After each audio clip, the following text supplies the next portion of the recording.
Alright guys, we're on an ancient Kenmore here, and basically it was it's a no cool call, and heard a loud noise, so we're going to get in here and see what's going on. Hopefully his compressor ain't gone. Alright guys, basically we had to do an overhaul on the Kenmore here, and basically we got the compressor to fire with the kickstart here. She's up and running, and then we determined that the condenser fan motor was going out, and it went out as we were working on it, so we got a new condenser fan motor in there as well.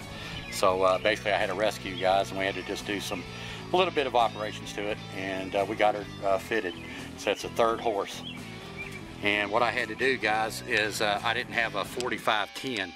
This motor here actually requires a 10 microfarad, so what I did was I actually just mounted a 10 microfarad single capacitor in there, and now we're just using this dual run as the compressor, capacitor, and the hard start. But we just had the contactor pull in. Let's see if we got her. All right. What do you think, Ed? Good job, baby. All right, guys, I went back with third, sixth condenser fan motor, 1075, and there's the old puppy we took off right there.